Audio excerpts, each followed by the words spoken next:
One day I'm gonna be everything I wanna be. I don't let it get the most of me. One day I'm gonna be free. I wanna be everything I'm gonna be. My future right in front of me. One day I'm gonna be free. I wanna be free. Then let me be free. From the depths of darkness, a voice emerges. A host with a fire burning in his soul. With a heart, steel, and a spirit unbroken. He rides on two wheels, ready to claim his throne. Amidst the chaos and the thunderous roar, insane wheels rise as a force to be reckoned with.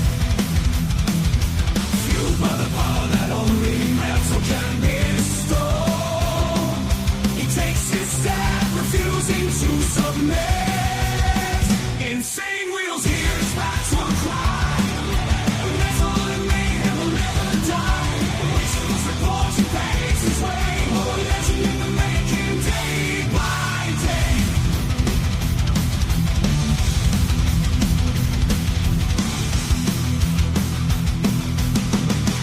Good morning, ladies and gentlemen. It is a beautiful hump day morning. Let's get it this morning, man. Great to see everyone out there this morning. So we got a lot to discuss this morning. As you guys can see, Trump's Iran peace plan, as well as TSA pay crisis, as you guys know, with the DHS funding problem. And then LaGuardia crash. I think you say it LaGuardia, something like that. But I'm just going to say it the way that I pronounce shit, which is always wrong. LaGuardia crash and more. That's over there in New York. So let's go ahead and give you guys a chronological breakdown of what we're going to be talking about this morning. Okay, we're going to be talking about Mullen was sworn in as DHS Secretary yesterday, and we've got that video footage for you guys as well. And then yesterday, Trump took a full Q&A session. Trump on Iran, the SAVE Act, DHS funding, ICE. So that we're going to be talking about that. And I believe Mullen is there at the White House with him during that. And then new details in deadly LaGuardia plane crash investigation. I guess there is some new shit that's coming out. The National Transportation Safety Board discussed the timeline of the deadly crash at LaGuardia Airport. And no, it doesn't show that there is any other, just in the comments there. Description, I don't see anything. We're going to have to figure it out together, I guess. Airline passengers react as long TSA lines persist across the nation. Yes, I'm fucking sure of that. People are like, oh yeah, ICE going to solve this issue. They may help a little bit, but solving a TSA issue, I don't think so. And then Middle East update. We have a Middle East update just as of, it was like 10 o'clock last night when this came out. Trump administration offers a 15-point ceasefire plan to Iran, and they bring on Hal Kempfer to discuss that 15-point ceasefire plan. So we're going to discuss that together as well. In other news, oil prices dropped 5% as Trump hints at ending Iran war. Now, here's the thing. I think there's a hint, sure, but is it possible? I really don't think so.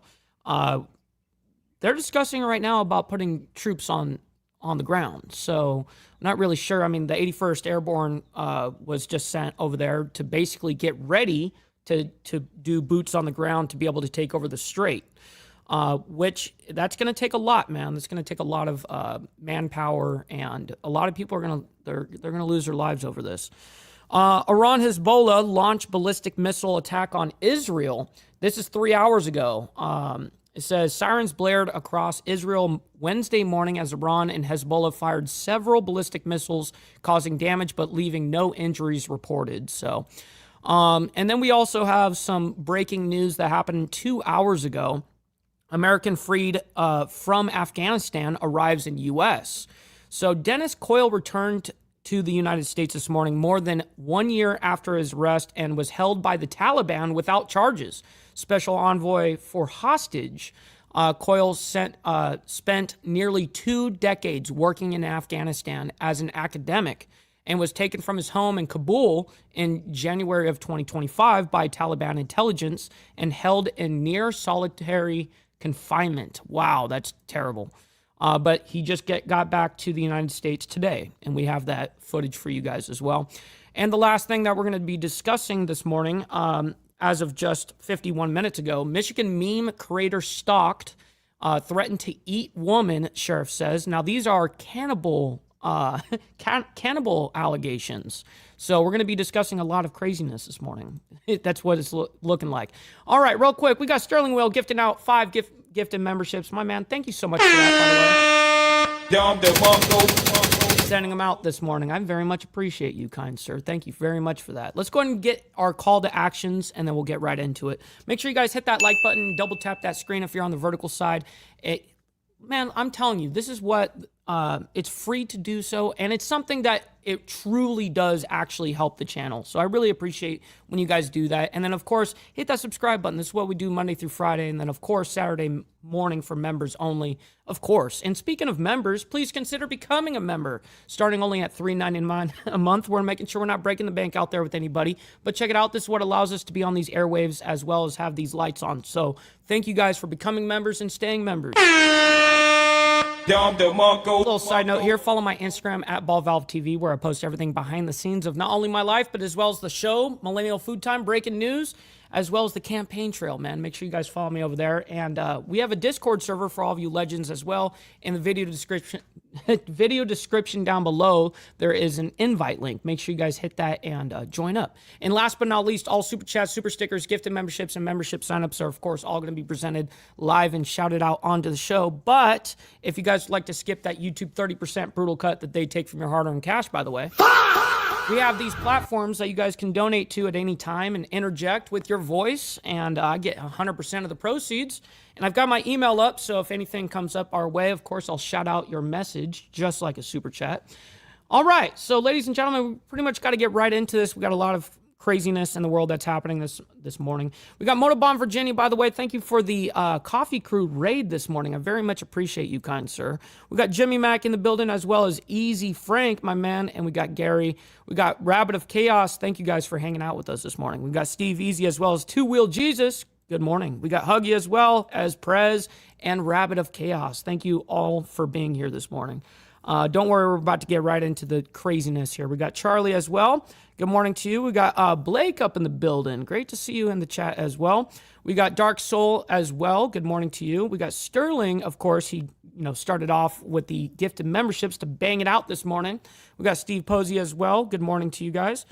And we got Brother Slim is in the building. Shout out to my man. We got as well as Sick Bastard in the building. She is Sick Bastard.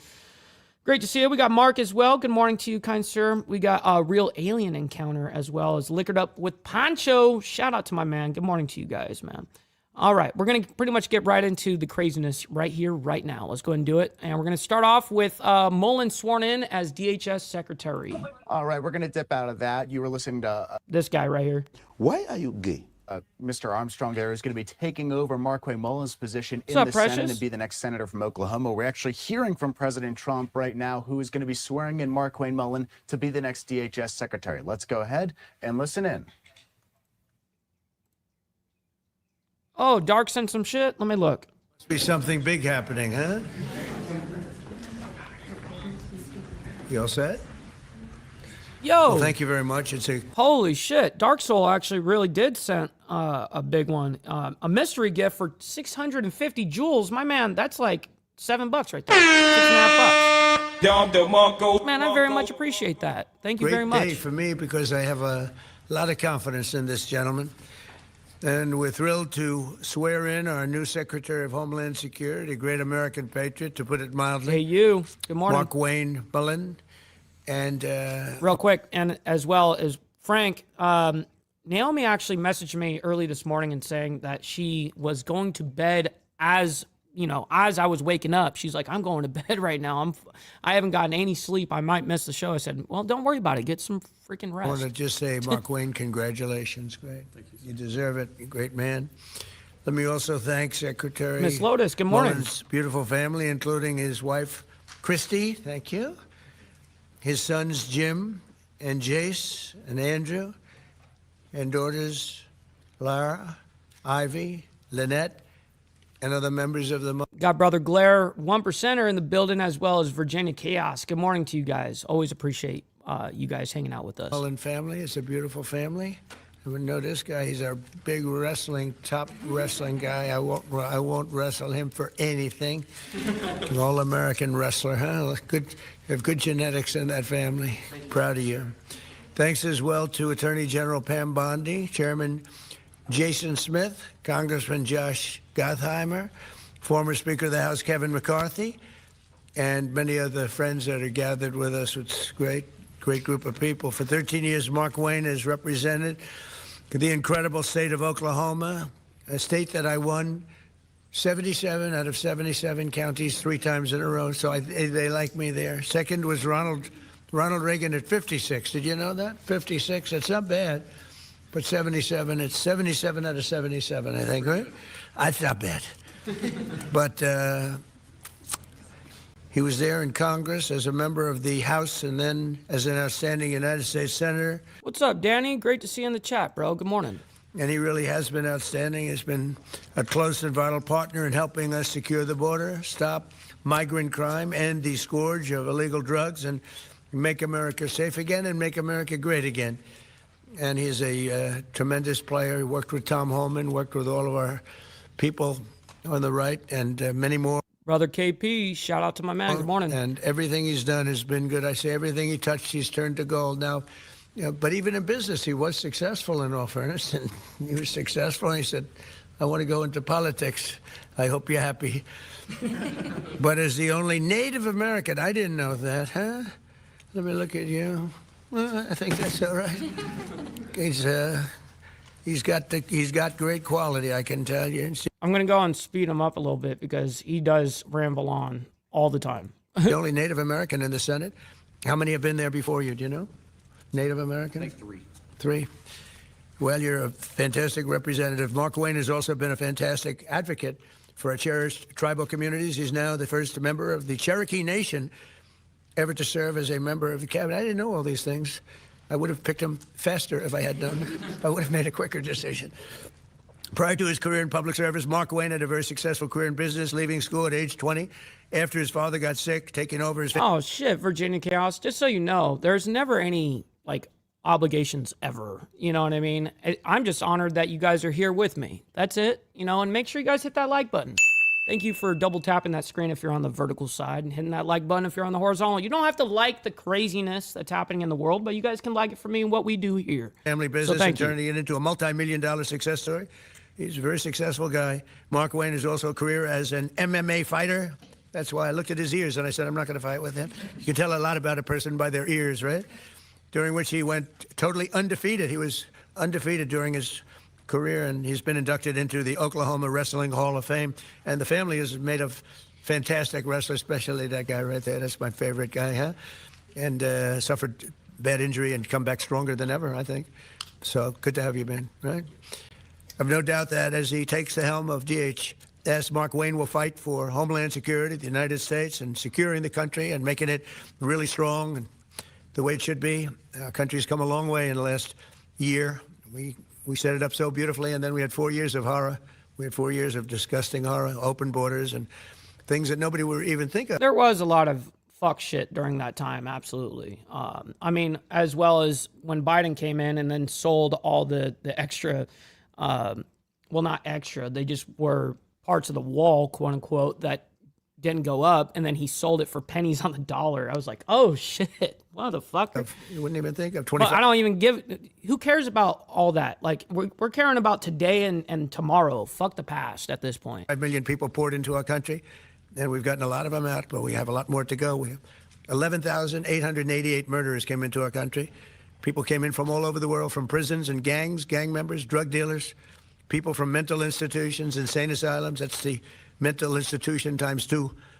And what they allowed to happen to our country can never be. Warland, that would be make Israel great again, to answer that. allowed to happen again, and it won't. With Mark Wayne, we have somebody that's strong, Different priorities professional, now. and fair. As you know, the department that Mark Wayne takes over today is currently shut down by radical left Democrat thugs in Congress who have blocked all funding for DHS because they're trying to shield illegal alien criminals, gang members. They want to protect them from being taken out of the country. Drug dealers, murderers, they're protecting them all. I don't know how people can vote for these people. You know, I see the midterms are close. I don't know what close means, but I don't know how people. I appreciate that, Virginia Chaos. That means a lot to me, my man. And yeah, no, trust me. Out of all people, I promise you, I do really appreciate any donations that do come our way. You know what I mean? And you know what we haven't done since we're talking about donations right now? We just might as well get the money part over. Let's just. All right, just get the money part done. Give me money. Money me. Money now. Me a money needing a lot now. True. Facts. Denied. But I still love you guys. All right, here we go. People can vote for them. You take a look. Men, they want men to be able to play in women's sports. They want transgender for everybody. Terrible, but that's the way it is. They don't want to give voter ID. They don't want voter ID for elections. They don't want proof of citizenship for elections. And then they get to vote. They do cheat, but I don't know. It's hard to believe they can cheat that much. Just in the past few days, we've seen the horrifying consequences of Democrats' deadly open border extremism. They want open borders, and they want to open the borders again if they have their chance, because they think they're going to get votes by doing that. On Thursday, a precious 18-year-old college student named Sheridan Gorman was shot and killed while she was walking in a park. She was just walking in the park, didn't do anything. The illegal alien monster charged with Sheridan's brutal murder had come illegally from Venezuela and been released into our country by Sleepy Joe Biden, the worst president in the history of our country. Sleepy Joe Biden. And I don't say that because I think he's fine. He's okay. I don't like him, dislike him. I talk about job performance. That's all I care about, job performance. The worst president in history. Shit. Oh shit! Oh shit! And Obama wasn't far behind, by the way. Yeah, that's right. Shit. But he was then arrested and released again by Democrat governor, a real slob of a governor, J.B. Pritzker, in the sanctuary city of Chicago, which we could make safe in 2 months, I would say. 2 months if we sent in the group, Tom, right? 2 months would be good. 3 months, very good. 4 or 5 months, it would be great. But they would never call because they don't want to do that. All they have to do is call and ask for a little help. The Democrats in Congress do not care how much American blood they shed in their demented pursuit of open borders. From Sheridan Gorman to Jocelyn Nungary and Laken Riley, their quest to flood our country with illegal aliens has left countless American victims in its wake. They never change, do they? They see what's happening. They never change. That's what they want. They want to get the votes. With sanctuary and sanctuary cities going at levels that they are, and we've ended a lot. We've done a lot. But for some reason, they love it. It's a sanctuary. You know, sanctuary cities are sanctuary for, it's really a sanctuary for criminals. Well, that's exactly right. Secretary Mullen at DHS, we will continue our record-setting efforts to deport these illegal alien criminals from our country, and we are doing at record levels despite a very unfair court system, a radicalized left court system, and others that I'm not too fond of also. And we'll protect innocent American lives. Every single illegal migrant who has a criminal record must be deported immediately. If they have a criminal record, you got to Not just Obama, Barack Hussein Obama. You know what I mean? deport them. And there's a lot that came in under Biden. And Kamala, the great border czar Kamala, who never went to the border, never called Border Patrol. Never once called Border Patrol. Can you imagine that, Jim? She's the border czar. She never called Border Patrol. Explain that to me. He's the worst. She was as bad as he was. Going to give him IQ tests next week. Under the Trump administration, we've achieved unprecedented gains on public safety. Yesterday, we were in Memphis, Tennessee, to celebrate the steepest reduction in crime ever recorded. We've been there for about 5 months, and the numbers nobody's ever seen. I'm waiting for it right now, Huggy, to be honest. And thanks to our Memphis Safe Task, it's called Safe Task Force, alongside our efforts in Washington, D.C. And what we've done in Washington is amazing. We have Washington as a safe city now. It's been amazing. It's been, if you go back a year and a half, 2 years ago, Washington was one of the most unsafe cities anywhere in the world, let alone this country. And now we have a very safe city. And what they've done with all of the people working, and many of the people standing right there, has been incredible. That's facts, Miss Lotus. I'm also waiting for that as well. And now we're going to see all of our cities take a big step because of Mark Wayne. In 1 year, my administration, we've created the most secure border in the United States history and the largest drop in illegal and accomplished. Yeah, Steve Easy, I 100% agree with this statement. We need to ban AIPAC and dual citizenship politicians. Yeah, exactly. That's you're showing allegiance to two different gods at the same time, which is bullshit. We got Jack Telcott in the building. Shout out to my man. Good morning to you, great sir. Hopefully you're enjoying your hump day morning so far. I definitely know that we are. It's the largest decline in the murder rate in the history of our country, bringing it down to 1900. That's before my father was born. My father was born a little bit after that. He wouldn't be happy mentioning this because he never liked talking about age, but he lived to be a ripe old age, but that's before my father was born. Think of it, 1900, we have a record, 1900. Murders last year. What's up, Joseph, up there in Canada? Our favorite snow Mexican, by the way. Hopefully you're also enjoying the morning. We are as at well. The lowest level in 125 years, and we're making America safe again. We're doing Appreciate it you at levels that subscribing, nobody, everything Debbie. we're doing, we're making great. Thank you for subscribing, Debbie. I very much appreciate The that. border is great. The military is great. We're having, by the way, a tremendous success, as you know, in Iran. We had one in Venezuela, and now we're having one in Iran. They have no Navy left. They have no Air Force left. They have no anti-aircraft equipment left, no radar left, no leaders left. The leaders are all gone. Nobody knows who to talk to. She was she was walking around right when I started at the very beginning of the stream this morning. She was walking right here behind me, but she's probably laying down by now. But we're actually talking to the right people, and they want to make a deal so badly. You have no idea how badly they want to make a deal. And we'll see what happens. I want to thank Pete Hegseth. The job you're doing over there is really incredible. You and the general and all of the other generals and colonels and captains and majors and everybody else, right? It's a perfect, amazing thing. We make the best military equipment in the world. Now we're going to make it faster.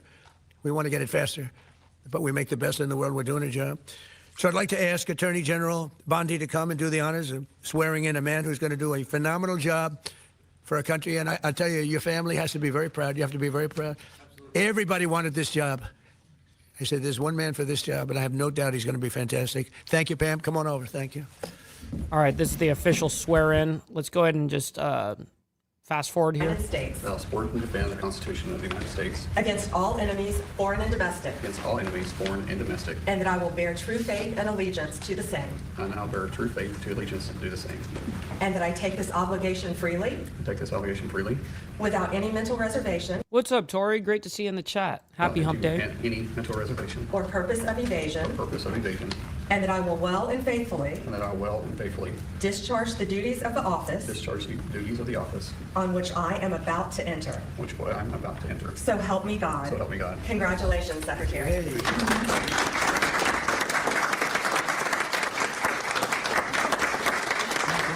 All right, he's gonna have a few words here. Thank you. I think that was the most nervous I've ever been. I don't. It just seems surreal being in the Oval Office and having the President of the United States speak so highly of me and then recognize my family and know my family by name. It's humbling, and I never take it for granted. But I made this very clear that I don't care what color your state is. I don't care if you're red or you're blue. At the end of the day, my job is to be Secretary of Homeland and to protect everybody the same, and we will do that. I'll fight every single day. Today, I got the privilege of meeting some. No, I didn't necessarily. I heard a little bit about something like that, but I didn't know the details or anything like that. So no, I didn't. Thank you for that, Many of the Glenn. employees at DHS. These employees have been there for 30 days without pay. And if you need anything to know their dedication to show up and still protect the homeland that you and I enjoy and the freedoms that we're experiencing, they're working for free because of political politics. That's all I need to know. I told them, if you're fighting 365 days, understand I'll be fighting 365 days beside you. No one's going to outwork me, and I'm not going to let any of them outwork me. The president has entrusted me with this, and failure is not an option. And so thank you. Well, I'm speaking, yeah, and this is a live stream. Thank you so much, Mr. President, for this opportunity. I won't let you down. Thank you very much. Oh, I see what you're asking. If this was live, no, that was from yesterday. Speaking of, all right, we're gonna go ahead and take the full Q&A. By the way, we're not gonna play the whole thing, but we do have the full Q&A with Trump on Iran, the SAVE Act, DHS funding, ICE, and then we can get into LaGuardia and the plane crash. We can get into TSA. Then we're gonna give you guys an update on the Middle East. Oil prices actually have gone down by 5%. And then Iran-Hezbollah has launched a huge amount, it's a lot, ballistic missiles attack on Iran.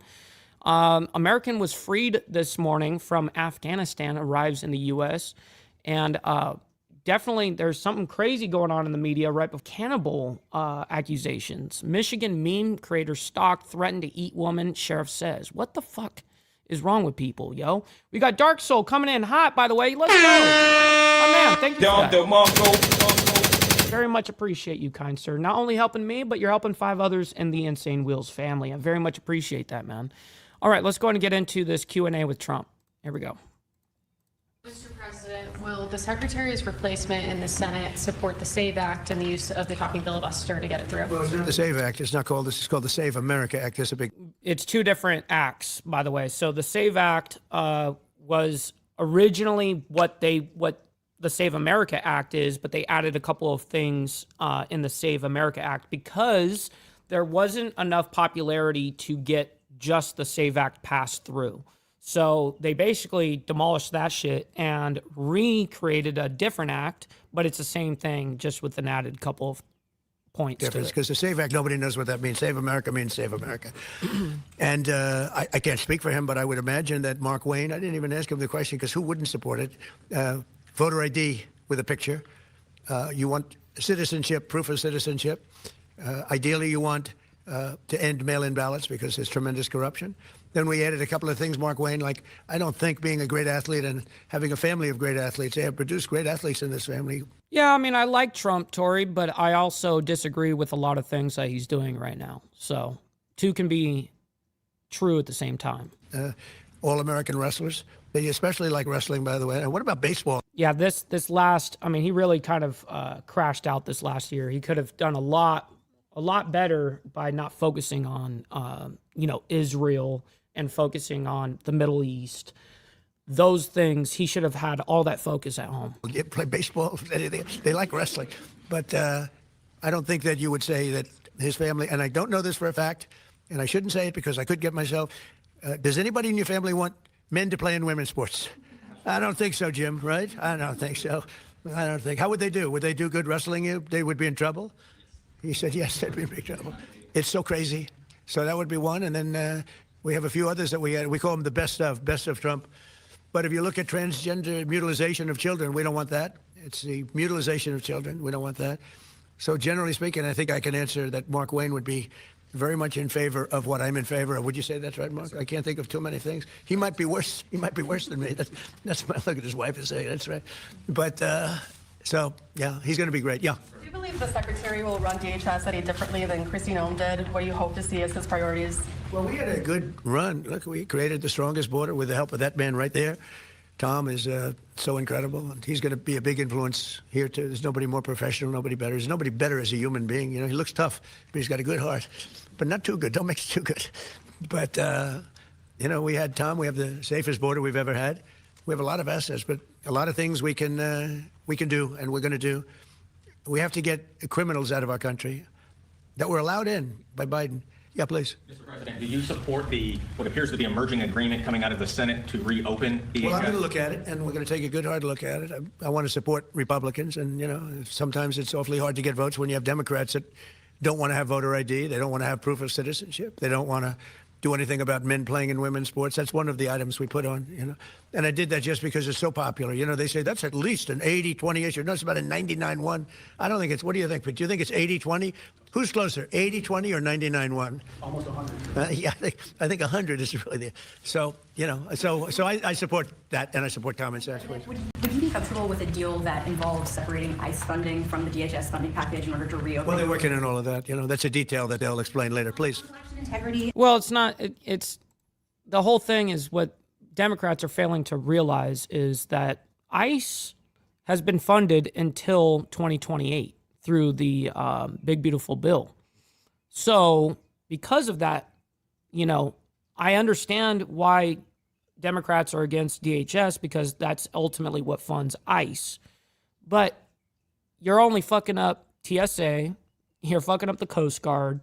You're fucking up a whole bunch of shit that even though your focus was ICE, you're not attacking ICE. You're actually only hurting the rest of DHS, essentially, which is TSA, Coast Guard, a whole bunch of shit.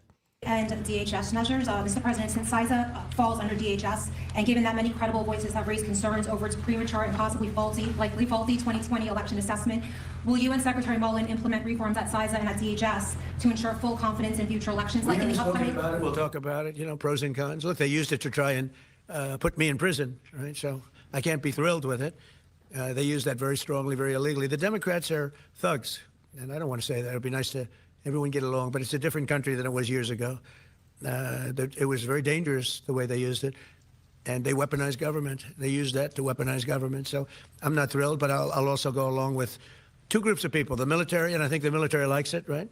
And I'll go along with the senators. I'm fine. But I was a big victim of it. Yeah, please. Are you going to send Jared Kushner and Steve Witkoff to do direct negotiations with the Iranians? Yeah, well, we're in negotiations, as it turned out, and now you've seen what I said yesterday was exactly correct. We're in negotiations right now. They're doing it along with Marco, JD. We have a number of people doing it. And the other side, I can tell you, they'd like to make a deal. And who wouldn't if you were there? Look, their Navy's gone. Their Air Force is gone. Their communications are gone. That's the biggest problem. It's very hard to communicate them between themselves. All of the anti-aircraft is gone. Most of their missiles are gone. We either shot them or they shot them and don't have them anymore. They're down to a trickle. Pretty much everything they have is gone. I don't know. Can you name one thing that's not gone, or can you name one thing that's doing well? You know, if you read the papers, you think we're tied. You think we're in a tough battle. We are roaming free over Tehran, the city, Tehran, as opposed to Iran. We're roaming free. We can do whatever we want.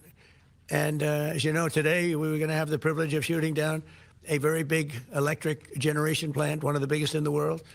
And one shot to the right location ends the plant. It collapses. And we held off based on the fact that we're negotiating. Yeah. What do you think was the turning point to make you want to pursue a ceasefire? A few days ago, you said you wanted to continue bombing Iran. Now you want to pursue peace talks. Was there something that happened? The fact that they're talking to us and they're talking sense.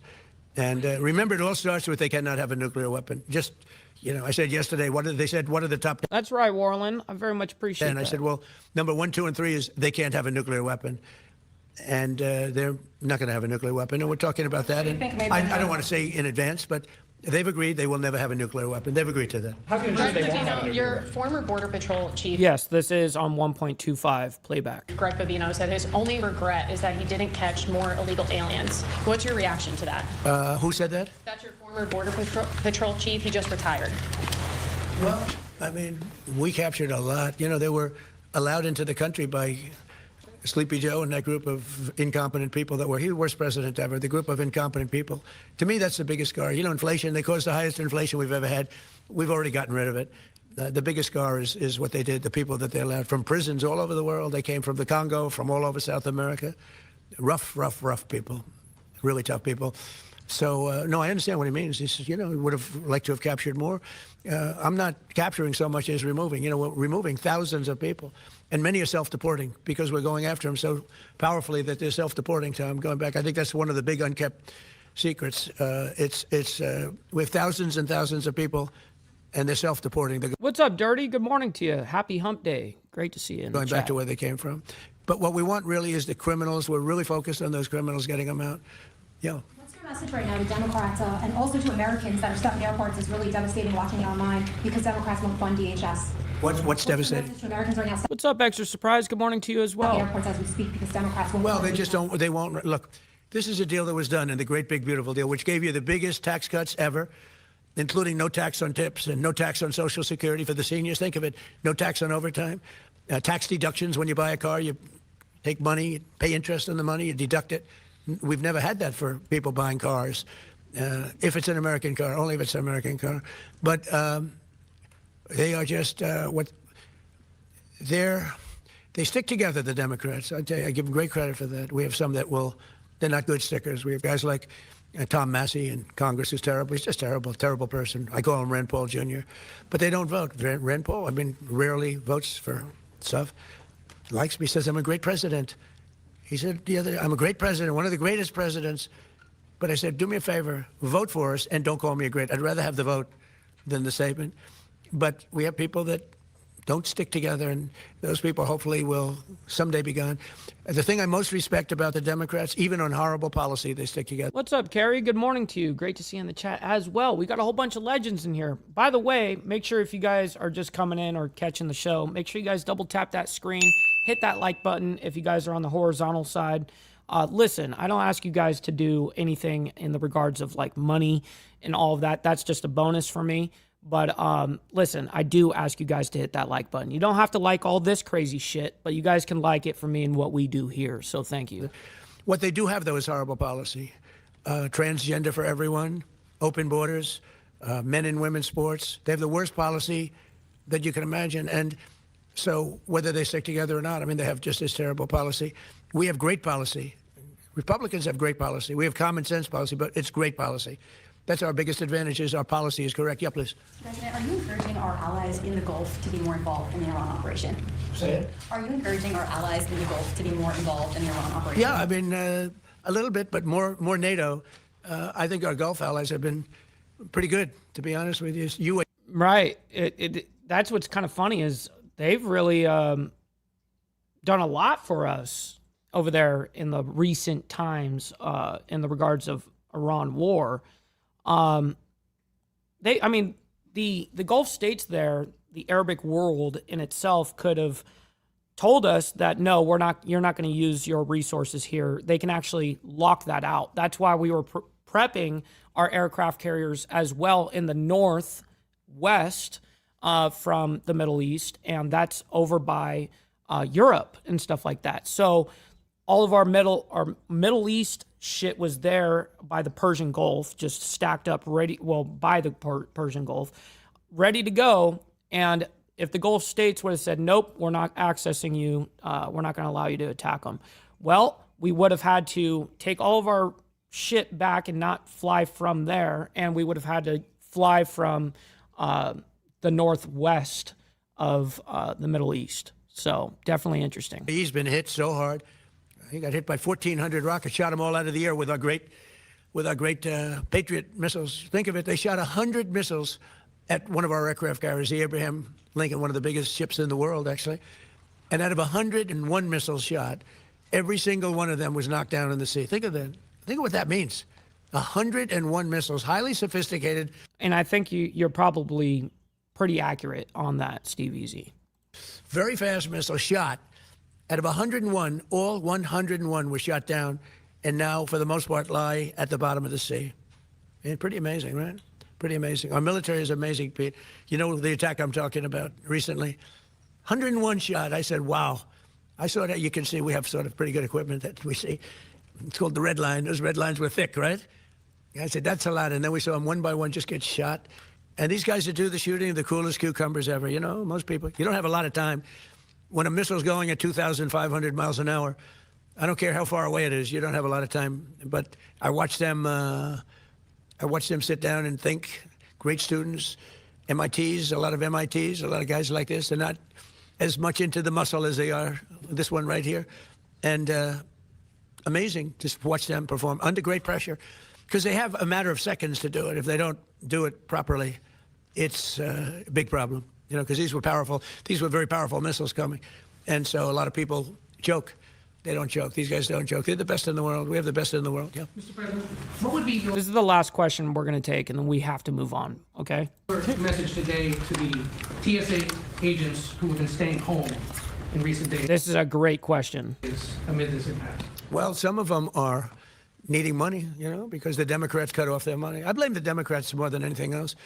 But some of them, you know, they didn't get paid because they're not funded by the Democrats. This is a Democrat problem. In fact, I actually said to the Senate, why would you say this is a Democrat problem? I think the polls are showing it's a Democrat problem.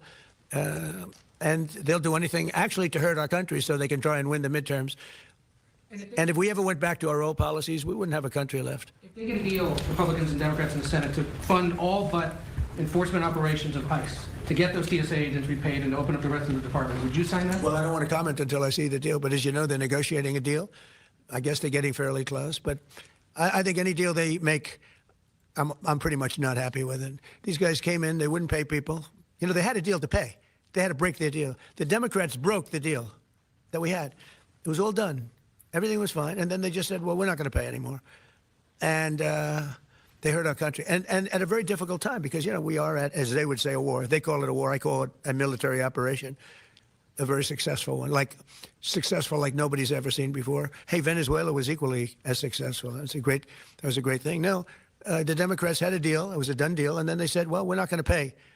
And so a lot of people suffered over that and put our country in danger. You have another question? You haven't been here. All right, we're going to go ahead and move on. All right, we got new details in the deadly LaGuardia plane crash investigation. That is the plane that unfortunately ran into that fire truck.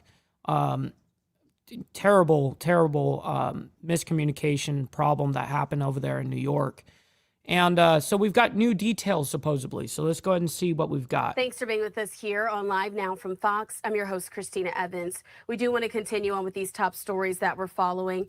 And of course, so much of the world is still reacting as we got these images in just a short time ago. This is the aftermath of what we have seen from the National Transportation Safety Board giving an update today on that deadly plane crash that happened Sunday night at New York's LaGuardia Airport. Sunday night's on-the-ground crash did ultimately kill both pilots, leaving dozens injured and prompted LaGuardia to shut down for more than 12 hours. This is after an Air Canada flight, which was carrying 4 crew members and 72 passengers, touched down from Montreal at about 11:45 p.m. Well, what was happening there, Blair, is I'm sure that you know, but I'm just going to explain for everybody else. During that whole thing, there was an emergency that was happening. That's why that fire truck was moving on the runway as it was. They called for that fire truck to be dispatched to come over to them in this emergency, and they gave him original clearance, and said, yeah, come on through kind of thing. And then the guy that cleared him actually got back on the radio and said, hold on, wait, stop there, stop. You just said stop. And unfortunately, he didn't stop. He didn't hear that communication. To talk a lot more about the updates that we have received today, I'd like to bring in aviation expert and former United Airlines pilot, Stephen Arroyo. Stephen, thanks so much for being with us here on Live Now from Fox. Thank you. Thank you for having me. Well, it's a lot to unpack. And we don't need to hear everything that this guy's got to say, by the way, because I really don't care for when analysis comes out from these different people, because a lot of it's speculation and I really don't care about shit like that, but I am going to get a little bit of what he's got to say. Back here as we've been looking at some of the images that are coming into our newsroom and also hearing the latest updates from the National Transportation Safety Board. But I have to ask you, there was a specific thing that came out of the press conference today talking about a runway safety system that typically allows those air traffic controllers to be able to track what's happening on the runway at that time, saying it did not alert when the plane and the fire truck were close to one another. Can you sort of explain what this system is and the significance of this? Well, it's a ground alerting system, fairly new.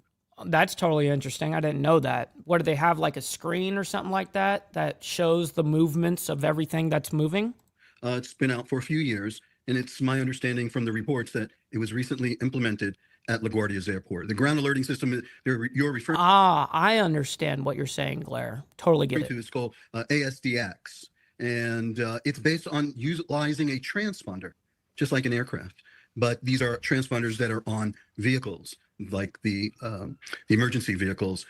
The chair from the NTSB stated today that the lead vehicle and all the other rescue vehicles did not have transponders. Some airports in the country require it.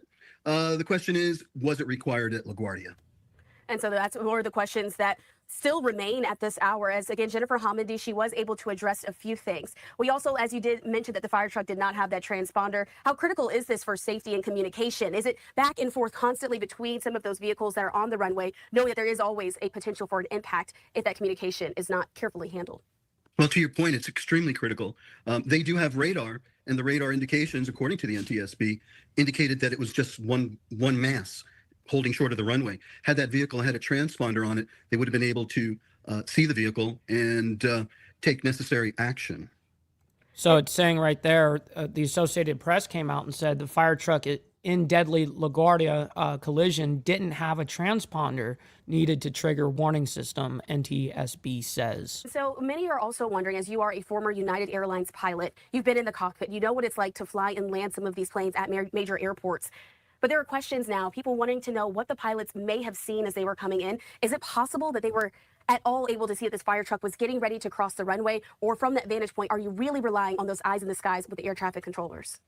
Yeah, well, certainly I don't want to speculate, but from a pilot's perspective. Well, I really appreciate that he said that like that. Like, I don't want to speculate, but if I have to, I guess this is what I think. From my experience of 4 decades behind a commercial airliner here, flying globally, I had 2 decades ago an incident. We wouldn't call it an incident. I had the experience of having to execute a go-around at 200 feet. Normal procedures, happens every day, but we're all trained for those procedures. I had the added advantage of being at 200 feet. This aircraft, 8646 Jazz Airways, they were touched down, and once you touch down, and mind you, 10 seconds before impact, they touched down and it was 10 seconds to impact.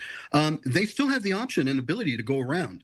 But once they deploy their reverse thrust, they're committed to bringing the aircraft to a... Wow, this is actually the timeline of this. So if you guys are at all interested at that, make sure you screenshot it now. Stop. So 10 seconds from a pilot's perspective with lower visibility, it was inevitable. The question is, why did that rescue vehicle cross the runway and given clearance to cross 20 seconds prior to the aircraft touching down? Absolutely. And that's the picture we really want to paint for folks at home. The newest information that came to us has to do with this timeline. And so taking it back to the beginning, the NTSB did let us know from the 3-minute point on to when the crash happened, saying that the controller instructed the plane to contact the LaGuardia Tower. 2 minutes and 45 seconds. Those pilots were able to begin extending the plane's landing gear. 2 minutes and 22 seconds. The flight crew checked in with the tower. 2 minutes and 17 seconds. The tower cleared the plane to land on runway 4. The next piece of information comes all the way at 28 seconds, nearly 2 minutes later, saying that the fire truck made a transmission to the tower. When we were able to see that just a few seconds after that, 26 seconds, the tower acknowledged that transmission. 25 seconds, the fire truck requested to cross. 20 seconds, the tower cleared the fire truck to cross. But at 9 seconds, the tower then instructed the fire truck to stop. So yeah, that was a total fuck up. So 2 minutes later after that conversation, that's totally fucking brutal. So the fire truck made a transmission to the tower 2 minutes after the tower cleared the plane to land on runway 4. Then 2 minutes later, the fire truck made a transmission to the tower, and they said, yeah, you're clear to cross. Transmission to the tower. When we were able to see that just a few seconds after that, 26 seconds, the tower acknowledged that transmission. They acknowledged it. The fire truck requested to cross that runway. And then the tower cleared the fire truck to cross that runway. Well, how can you clear that runway when you just gave the clearance for the fucking plane to land? And then the tower instructed 9 seconds before it happened, the incident, the tower instructed the fire truck to stop. Yikes, man. 25 seconds, the fire truck requested to cross. 20 seconds, the tower cleared the fire truck to cross. But at 9 seconds, the tower... So it took them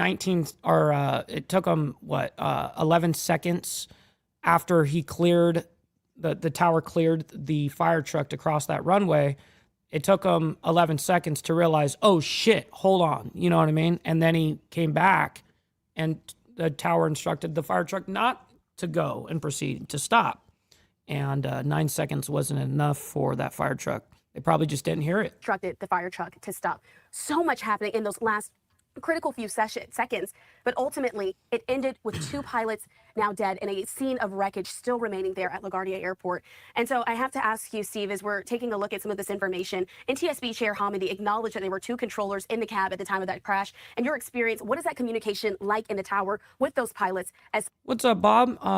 What do you mean they're trying to get us Canadian? What do you mean by that? Some of this is unfolding there on the runway. Are they trying to blame you guys, like Air Canada or something like that? Because it had nothing to do with the plane. It actually had all to do with the controller. The communication is everyone is giving instructions the way instructions should be given, from the controller to the pilots acknowledging. And however, the NTSB chair recognized that they're still investigating. They're still investigating the other issues and contributing. That's awesome, Warland. Congratulations to you, man. That's awesome. Was the tower understaffed? They were in transition on a shift change. They brought up other issues as well. So we have to get those questions answered first to see what were the contributing factors. Absolutely. And as you mentioned, 2 controllers were working the midnight shift. So for the question about how many controllers were in the entire facility, that's part of that ongoing investigation, which is what we don't have answers to at this time. And so, Steve, I want to ask you lastly here. We do know that a recording device from the plane was ultimately recovered. So they're going to have some information. It's some audio they'll be able to go back and listen to hopefully help out in this investigation. Interesting. All right. So that's enough of that. We're going to go ahead and move on. Similar subject. We're going to get on to TSA now. Airline passengers react as long TSA lines persist across the nation. I'm sure there's going to be a lot of frustrated motherfuckers. Absolutely. TSA security checkpoints at some airports looking a lot better today after a couple days of lines stretching multiple floors and people waiting hours to get to their gates. But TSA calling out rates continue to climb. The Department of Homeland Security saying that more than 3,200 TSA workers have called out of work in recent days. We have standing by here Fox News multimedia reporters Asher Red and Sarah Legre. They're at 2 of the nation's busiest airports. We're going to start off with Asher tonight live. Asher, what are you seeing? Well, Austin, the TSA lines here in Atlanta are much better, especially when you compare them to yesterday when we had 1 to 2 hour waits, and especially when you compare it to Sunday with the 5-hour waits and lines out the door. 5 just behind me, you can hours. see, I mean, I'm looking at a line that has maybe 3. Could you imagine waiting in a TSA line for 5 fucking hours? Dude, yeah, that's going to deter anybody. I think 4 people in it right now, and it's a ghost town when you compare this to what happened over the weekend. Now, federal immigration agents got here early yesterday to help TSA officers manage those huge security lines. We saw a lot of ICE agents here yesterday with their Kevlar vests on, but not as many of them out today. On Sunday, passengers here waited up to 5 hours before finally getting through security. The lines look a lot better right now, but early this morning, people still had to wait in unusually long lines. The line's been crazy. Yeah, this does not even look like Atlanta airport to me. I just hate that it's like that right now, but I'm hoping that it gets better. For safety reasons, I'm glad they're here. But, as long as they don't bother me, I'm not bothering them.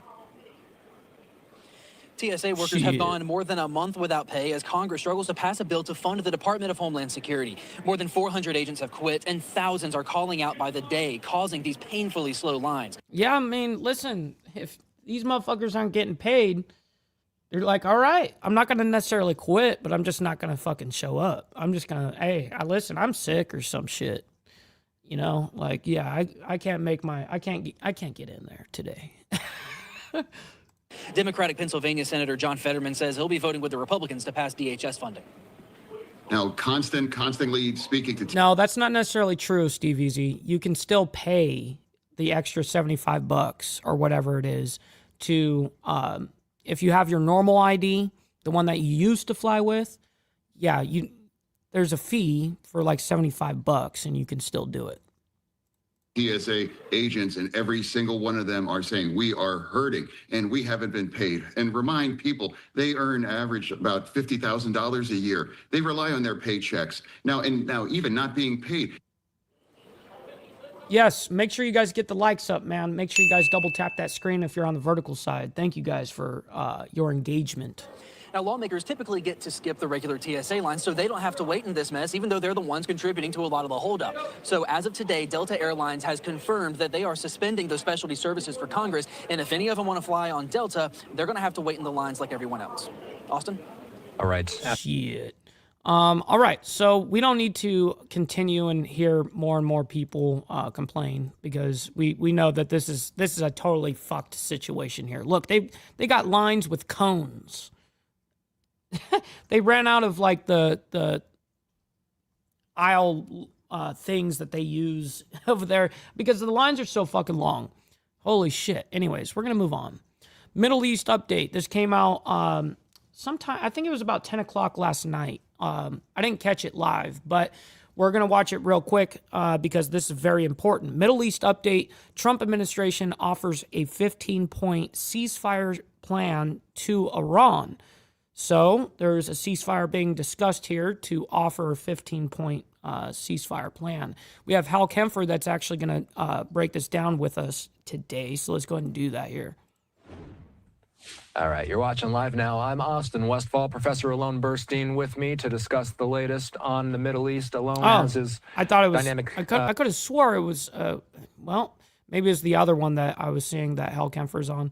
Anyways, map behind... This guy's cool too, but he is, He is very thorough. I mean, I'll tell you that. Look at his, he's very thorough with this shit. And he's also got alone something that I've been tracking closely, and I know you have been tracking closely too, is this idea of a 15. What's up, SST? Good morning to you. Point plan that's being reported about in several news outlets. Phil Stewart is with Reuters. He says the U.S. has sent Iran a 15-point plan to end the war, and he cites the New York Times. So, Alon, I know you've kind of put together what we're at least seeing from reports about this plan. What do we need to know about it?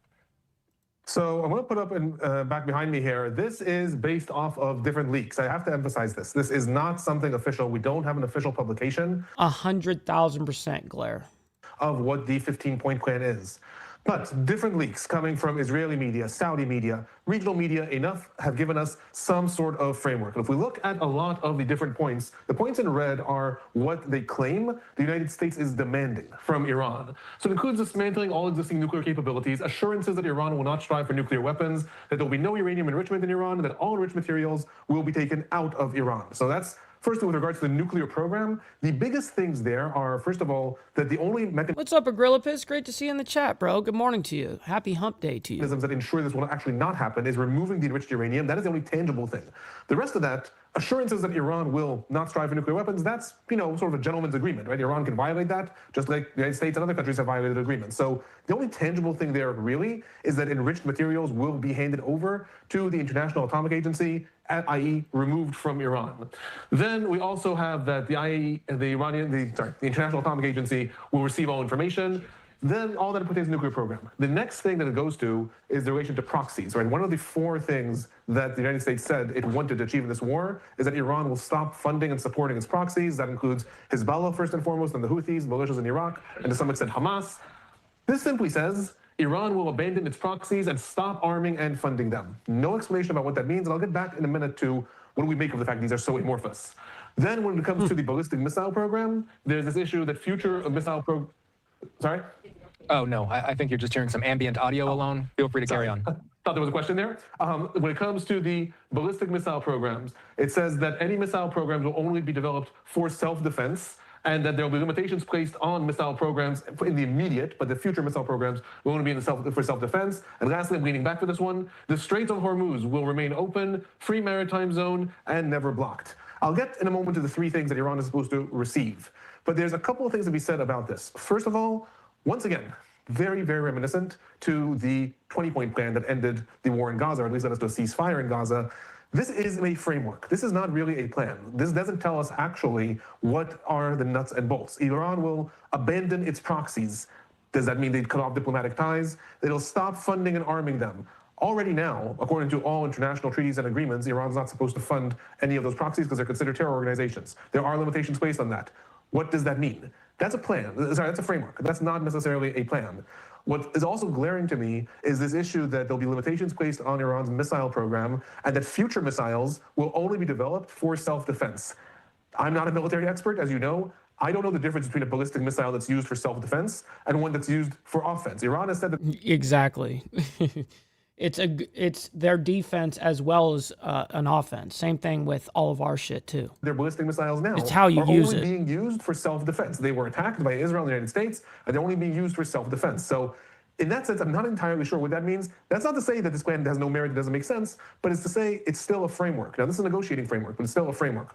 What is important, though, I want to expand it to me again for a minute, is the leaks that are coming out also include the three things that Iran would get in exchange for all these things. Which is the blue part down That's here. what I have marked down here in blue. First, all sanctions. All sanctions on Iran would be lifted. All U.S. sanctions on Iran would be lifted. That's huge. Iran is under several different layers of sanctions. Anything to do with the nuclear program, to declaring the Revolutionary Guards as terror organizations, to sanctions with regards to international trade. Lifting all sanctions is a huge carrot, if that in fact would come to the fold.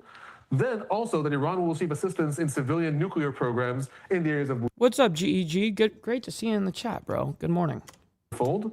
Then also that Iran will receive assistance in civilian nuclear programs in the areas of Bushehr. I did not mention that part of the demands was that Iran would dismantle the sites in Natanz, Isfahan, and Fordow, but in Bushehr, they'll be able to develop a civilian program. And this, to me, is also one of the biggest things, is this third aspect, no snapback mechanism. That is huge. The snapback mechanism is what was put in place in the deal that Obama made with Iran in 2015 that said that if Iran does not live up to what it was supposed to live up to, then the sanctions would automatically return. And that's essentially what happened. That's what started us down this spiral. The snapback mechanism came into effect. Europe sanctioned Iran in August of last year, and that led us to the crisis of Iran's currency and to the current situation.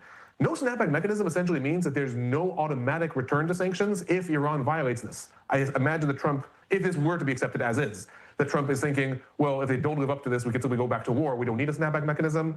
But it's the fact that saying that there's no looming sword hanging over if Iran violates this would be huge. Why am I bringing all this when I'm saying it's all rumors? It's not actually substantiated yet, because this tells us, once again, a framework, not a plan, but a framework for what the United States is demanding. What is very important here, there's no talk. Notice what sent us down the path of the war, absolutely no talk about protesters. So they didn't give an actual, they said a 15-point plan to end the war, but that's not true. It's not a plan. It's a framework. Like, hey, this is what we're looking at. And then if you guys agree to this, then we'll actually give you guys if you approve of this list, then we'll go ahead and go into an actual plan. Absolutely no talk about regime change. Absolutely no talk about not executing protesters or any human rights in Iran. All of that thing that actually started us down the path towards this war. The United States said, stop executing protesters and help's on the way. I combed through the different sites and leaks and reporters in the Middle East to see, is anyone saying that's part of what the United States is demanding? And I could not find it anywhere. Doesn't mean it's not there, but I could not find it anywhere. What's up, Desert Outlaw? Great to see you in the chat. We appreciate you putting that together, and time will tell exactly what comes of a possible framework, and maybe we'll learn more as the day goes on about this reported 15-point plan. We've been asking the audience to send in questions alone. Producer Jonah standing by. And we don't need to do that. We're going to move on. We still got quite a bit to get through. Oil prices dropped 5% as Trump hints at ending Iran war. Now, I don't think that there's going to be any type of ending of the Iran war anytime soon. I mean, we just sent the 81st Airborne over there to get prepared to do boots on the ground. So, yeah. And then, of course, you know, at this point, now the Pentagon has come out and asked for $200 billion more for their fund to fund this war. And it's like, man, if you need $200 billion, that means we're going to be there for a minute. Anyways, I hope that, truthfully, I hope that we get the fuck out. I mean, I would hope that we get the fuck out right now. You know what I mean? But now we're balls deep. We're fucked. Welcome back to Live now from Fox, taking a live look there at the Strait of Hormuz ship. Be safe out there, Glare. Always appreciate you. Tracker, as we know, this conflict in Iran has really shaken up the entire oil industry globally here. And this is where we want to bring in our next guest, Dr. Beery, who is a public policy expert over at Virginia Tech. Thank you so much for joining us this morning. Thanks for having me. I just wanted to start off, just walk us through the latest, what we've been seeing with gas prices, especially with here in America, as people are really feeling that at the pumps here from the start of the Iran conflict up until now. It's unfortunately a relatively familiar story, which is one of geopolitical tension and tension in the oil market, supply disruptions, translating directly into a price spike at the pump. And that's been happening for the last 50 to 60 years whenever we've seen something like it in 73, 79. We've seen it during the run-up to the great financial crisis and so on, and most recently in the Ukraine and, of course, now. We want to take a live look here over at that ship tracker once more. And we know that the Strait of Hormuz is partially closed. However, we hear from the president that we don't need the Strait of Hormuz for America. It's closed to basically any allies or anything to do with any type of trade that isn't within Iran's picking. Right now, they're like, yeah, they're going, fuck you, fuck you, fuck you, fuck you, fuck you. You're cool, and fuck you. You know what I mean? That's what's happening here, but we're still seeing high gas prices. Why is that? Because oil and its derivatives, gasoline, diesel, and so forth, jet fuel, they're a globalized commodity. And so these prices are set globally. And whilst this is, I would say, largely true, what the president said, these are global markets, and you can see this, for example, in the oil price that is traded in two different... Be safe out there, Jimmy. Always appreciate you. Versions, West Texas crude and then Brent, the European market. And whilst there are always a little slight differences due to global frictions, as I said, it's a global commodity, and the law of one price dictates that this global commodity is priced around the globe the same. And the Strait of Hormuz is, of course, responsible for about 20% of the oil supply that's shipped around the world. And so this is very much felt. Yeah, so we already know these things. Let's go and see oil falls more than 5% and Asian shares gain over Trump's talk of negotiations with Iran. So that's the quote-unquote hints at ending a war, is because there's this 15-point, not plan, 15-point framework that's been kind of, sent over to Iran. Now, I'm just going to tell you what I think is going to happen. They're not going to accept that framework at all. Do they want those sanctions to be lifted off their country? Of course. They definitely want that, but not enough to give up everything else. So let's go and go into Iran-Hezbollah launch ballistic missile attack on Israel. This happened early this morning. Right here, we do have this post that's coming into our newsroom here, and the Israel War Room saying that sirens have sounded again over in northern Israel. The IRGC-backed terrorist organization Hezbollah continues to launch rockets toward northern Israel. Now, alerts have been sounding all over the country today as Iran again targets large parts of the country with a barrage of ballistic missiles. Police and medics within Israel say there are several sites that have been impacted by either debris, missiles, or interceptors. Now, as the Hezbollah terror group also fires at Israel, the spokesman for the IDF confirms that one person was killed in a rocket attack on northern Israel. That victim identified as a 27-year-old woman named Nuriel. The IDF also releasing video, it says, shows the elimination of a cell of Hezbollah terrorists who fired rockets toward Israeli troops operating in southern Lebanon earlier today. Now, there are a lot of different developments here, so I do want to bring in a friend of the show. We have Alex Trayman, who joins us quite a bit here on Live Now from Fox to break down all of the latest. Alex, thank you so much for being here with us. Josh, great to be with you again. Of course. And first off, I want to start by asking... I'm just going to only hear his front monologue. I don't care about getting into questions with this guy. I just want to hear if he has any information that I may not have yet, and then we'll move on. Asking you about this death that we were just talking about. A 27-year-old woman now killed, and I want to pop up her picture. Air Desert, I got you. Right here on your screen. Explain to me what this kind of tells us about the Iran, Hezbollah firing there at civilian areas versus at military areas. Well, we've seen throughout this war that even when it began on October 7th, 2023, when Hamas... Oh, my fucking God. I don't care about that. Come on, man. Like, stick to the fucking... Okay. Anyways, we're going to move on.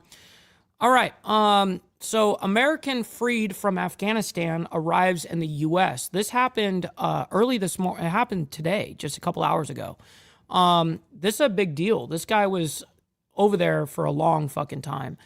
So Dennis Coyle returned to the United States this morning more than 1 year after he was arrested and held by the Taliban without charges. Special envoy for hostage, Coyle spent nearly 2 decades working in Afghanistan as an academic and was taken from his home in Kabul in January of 2025 by Taliban intelligence and held in near solitary confinement. Wow, dude. Right now, it does look like this could be the plane, the aircraft there that is carrying the American freed in Afghanistan. We knew that he was expected to arrive at a U.S. base over in Texas. This was supposed to be any moment now, and you can see several folks that have walked up to that aircraft there. So it appears this could be him. And we're talking, of course, about Dennis Coyle, who we know was released by Afghanistan's Taliban. That's him. Just yesterday after he was held for more than a year. That appears to be him. Let's lift up the audio to see if we can hear anything.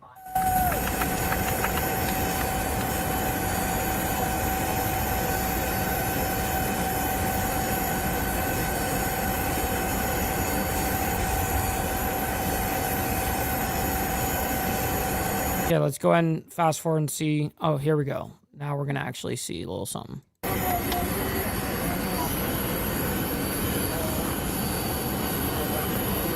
Wow.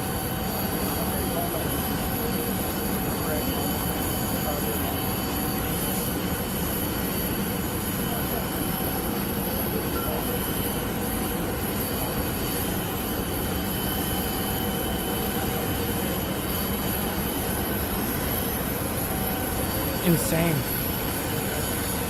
So he goes around gifting out a little plant to everybody.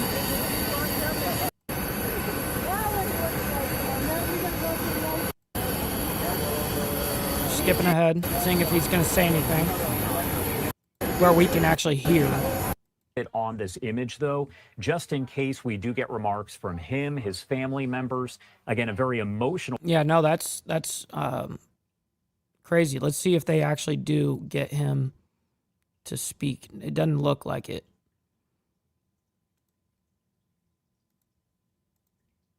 Nope.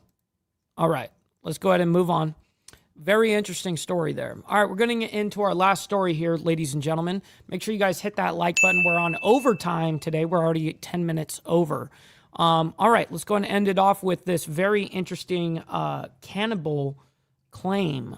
So, Michigan meme creator stalked, threatened to eat woman, sheriff says. What the fuck? You know what the world needs to do? We need to all embrace our fuck ups. Don't beat yourself up over past mistakes. You are going to fuck up again in the future, quite possibly in a most spectacular fashion. Why worry about yesterday's fuck ups when you have tomorrow's fuck ups to look forward to? You are a fuck up, and fucking up is part of your growth process. Embrace the process. Embrace thy process. All right, here we go. Welcome back here on Live Now. And I'm also going to set up the raid right now as well. Fox, it is 7:15 on the East Coast and 4:15 on the West Coast. I want to get you right back into your top stories here. And this is a disturbing story coming in out of Michigan. This involved the alleged creation of an anti-Semitic meme, and that person now accused of apparently threatening to kill and eat a woman. There is a lot to this story. I do want to bring in Robin Murdoch over at Fox 2 Detroit. Robin, as we mentioned, a lot to this. What is going on?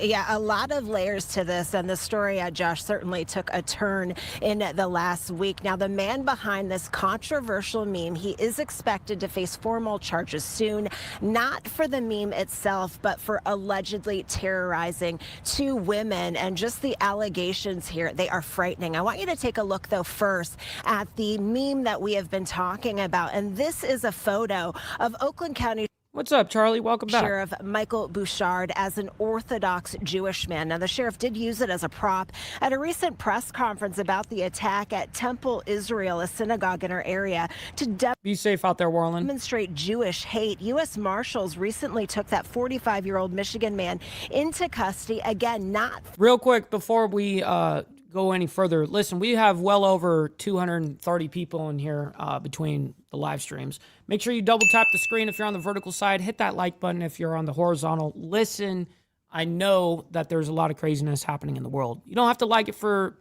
all that shit, but you guys can like it for me and what we do here. So thank you for that. For the meme, even though a number of people did take to social media believing this was more about stifling First Amendment. I think that's how you say it. What's up, Zaw? Great to see you in the chat, by the way. The suspect, rather, is expected to face felony stalking charges for allegedly terrorizing two women. He allegedly threatened to kill them and their families and eat one of their corpses. Frightening comments, to say the least. Take a listen to Sheriff Michael Bouchard with more on the meme. Some pond scum felt empowered and emboldened enough to put this picture of me up to try to threaten and intimidate me, which of course he didn't do because I signed up for this. You know what's crazy about that, Zaw? I mean, my audience nowadays doesn't know about that shit. Now, the OGs of this YouTube channel that I'm on now, Insane Wheels, the OGs know a little bit about it, but yeah, that's people don't even fucking know, Zaw. We had great times. The sheriff obviously very fired up about this. From what we understand, this suspect allegedly also emailed both of these women thousands of times. And in those emails, he did send or allegedly sent photos of weapons as well as swords and even flamethrowers. So again, much more to this story. We are live here in Pontiac. I'm Robin Murdoch. I'll send it right back to you, Josh. And Robin, before I let you go, I wanted to ask you if we have any idea about when these charges, if these charges are filed, when it could all happen. Appreciate that, Zaw. Yeah, so we are hearing from our sources that they could come down any day now. He's expected to be arraigned in one of the neighboring counties. So close to where I am in Livingston County, he will actually face charges because that is where all of this allegedly happened. But yes, to the best of our knowledge, possibly in the next coming days. We'll, of course, stay on top of this, though. Brutal. All right.